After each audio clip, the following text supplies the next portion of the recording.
came into Nature's Inn hostel from Sam's Gap. The reason was simply there was something wrong with my left ankle. It was in the Achilles tendon. There was something wrong.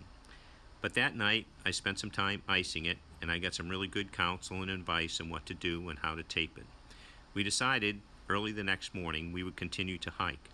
But we would hike 13 miles and have Nature's Inn return us back to where we started in hopes that we could give it one more night of rest. Our plan for the day was simple.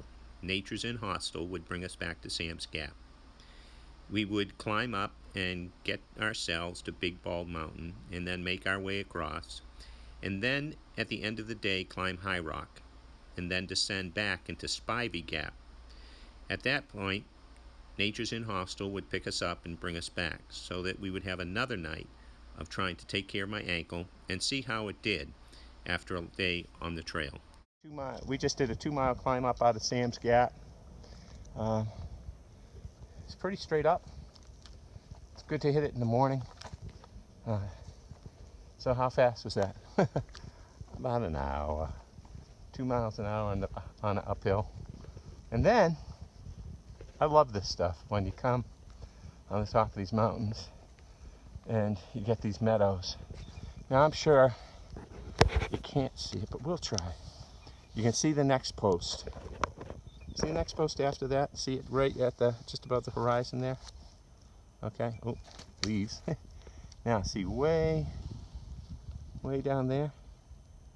Way down there? So that means this trail's going down the hill and it's going to be cutting. It's going to go down here and then down and then out that end. And there's the mountain surrounding it. So these meadows, up-high meadows, they're beautiful. I don't know if I'd want to hit them either in snow, lightning, rain, or 90-degree heat. But on a nice cool morning in April, it's awesome. We'll take it. Yeah. It's sort of like a mini Max Patch, isn't it? It is. Yeah.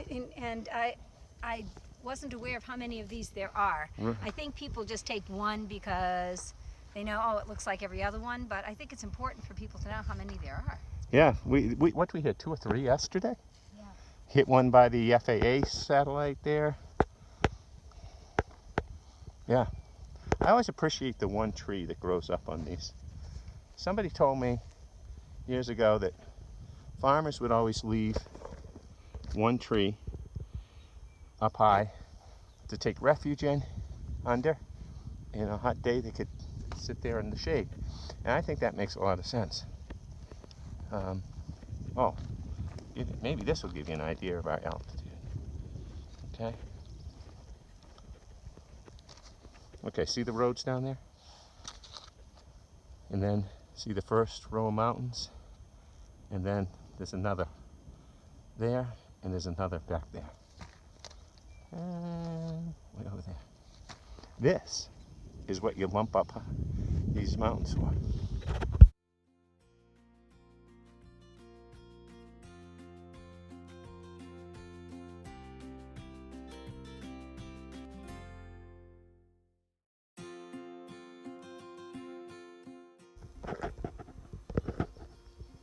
That's the summit of Big Bald. That's about 1.2 miles away.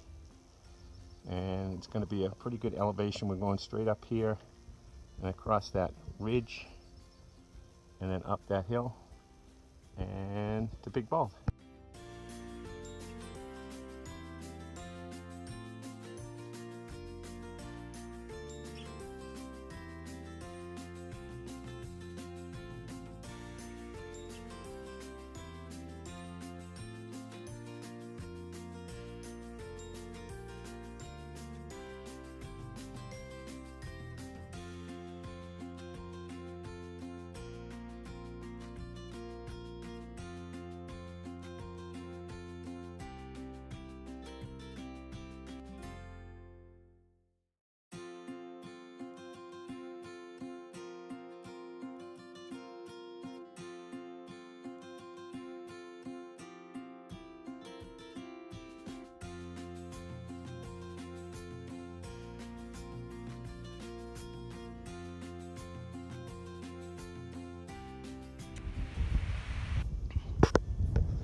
So if you look close, coming down along that ridge, that was the folks that we had lunch with.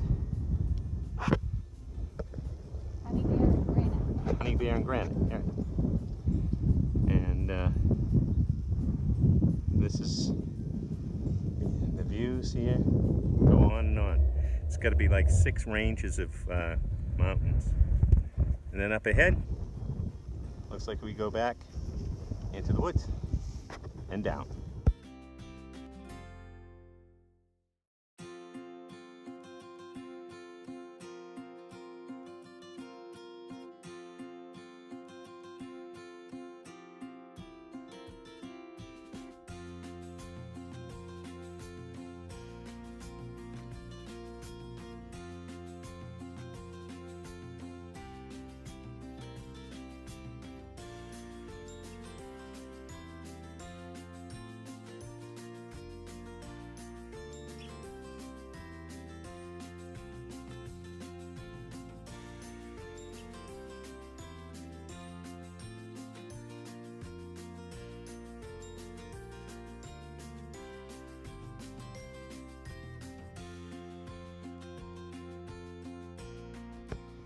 Okay, if we sound like we're out of breath,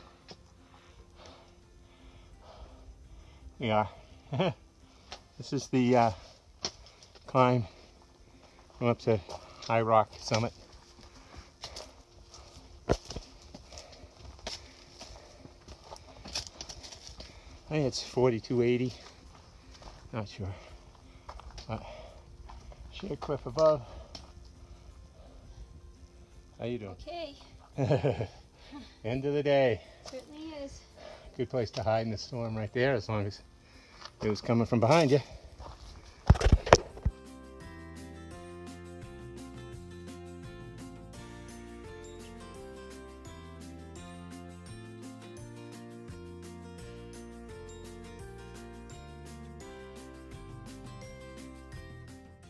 And after a long climb down, nothing could be better than to find on the side of the road that a trail angel had left some trail magic, ice-cold drinks and fresh fruit. We sat on the side of the road, enjoyed the rest of the afternoon, and waited till a shuttle driver from Nature's Inn brought us back to the hostel. We spent that night not just resting my ankle, but catching up with people we had met along the way and meeting a new friend. Check out his YouTube channel at Hillbilly Hikes.